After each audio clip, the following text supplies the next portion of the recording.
Para a gente entender melhor essa posição brasileira até o momento, a gente conversa agora com o pesquisador de Harvard e professor da Universidade Federal Fluminense, Vitélio Brostolin.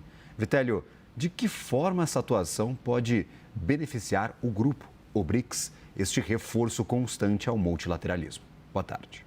Boa tarde, Gabriel. Boa tarde a todos. Gabriel, é interessante que o Putin fale que o sistema internacional acabou, que não representa mais as nações, e o presidente Lula diga que está havendo um ataque ao multilateralismo, sendo que esse ataque vem também da Rússia.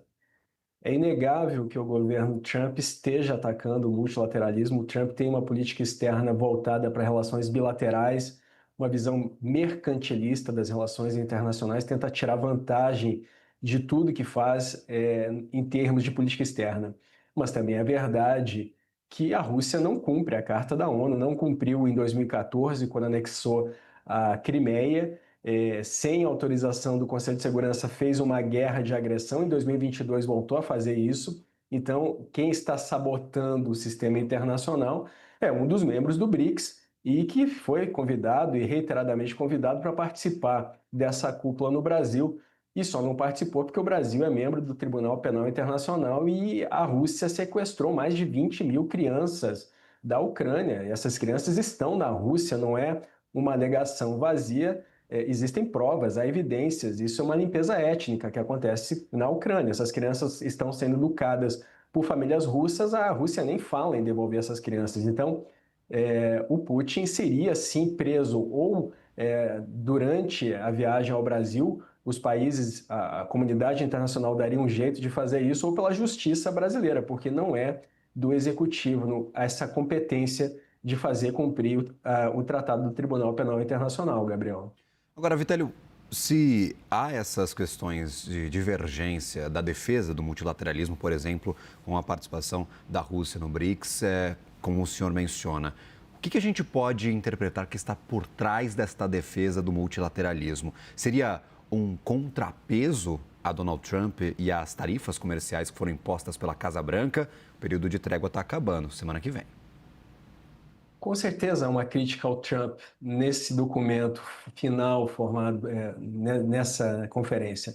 A questão aqui, Gabriel, é que ficou muito claro o lado do Brasil e dos países do BRICS nessa declaração final. Eu vou exemplificar. Esse documento tem 126 tópicos. No tópico 21, são condenados os ataques contra o Irã. Então, a condenação é só contra o Irã. Não se fala nada dos ataques que o Irã fez no ano passado contra Israel, foram 2 vezes. Não se fala nada do financiamento do terrorismo internacional que o Irã promove há muito tempo abertamente, financiando o Hamas, o Hezbollah, a Jihad Islâmica na Palestina, os Houthis no Iêmen, o próprio regime sírio do Bashar al-Assad que caiu no final do ano passado. O documento condena o terrorismo, não fala nada sobre o Irã ser um dos patrocinadores. É claro, o Irã é um dos membros do BRICS agora. E aí existe ainda nesse ponto 21 uma condenação sobre o ataque às instalações nucleares do Irã. Mas não se fala nada sobre as instalações nucleares da Ucrânia, que a Rússia ocupa desde 2022 e lançava ataques de lá contra forças ucranianas.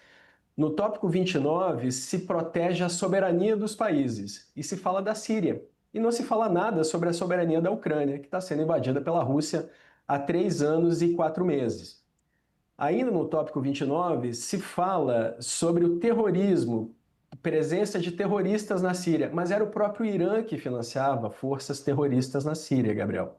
Eu vou resumir porque tem vários tópicos aqui que demonstram o posicionamento atual do Brasil, a despeito da defesa que a nossa Constituição faz da imparcialidade nessas questões internacionais. Então, no tópico 32 se fala da situação do Sudão. O Sudão, o ouro do Sudão, 90% do ouro do Sudão é escoado para a Rússia em troca de armas. Então é incongruente ter esse tópico aqui, sendo que a Rússia é quem promove, é um dos maiores promotores do que ocorre da guerra civil que ocorre no Sudão hoje. No tópico 35, se fala apenas dos ataques contra a infraestrutura civil russa. Se fala de Briansk, de Kursk, de Voronezh. Não se fala nada dos ataques que a Rússia faz à infraestrutura civil da Ucrânia há 3 anos e 4 meses. Veja como ficou muito claro o lado do Brasil nisso tudo. No tópico 38 se fala da preocupação crescente com o conflito nuclear, mas quem ameaça usar armas nucleares semana sim, semana não, é o presidente Putin, da Rússia, que é um dos membros do BRICS.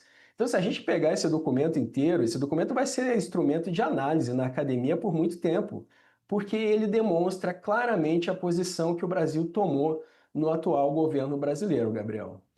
Obrigado, Vitelli, por nos ajudar com esta interpretação do documento que acaba de sair, saiu há pouco tempo atrás, esta declaração final dos BRICS, que foi, inclusive, antecipada depois de diversos pontos de discordância entre os países e, finalmente, este consenso encontrado pelos membros do BRICS. Uma ótima tarde a você.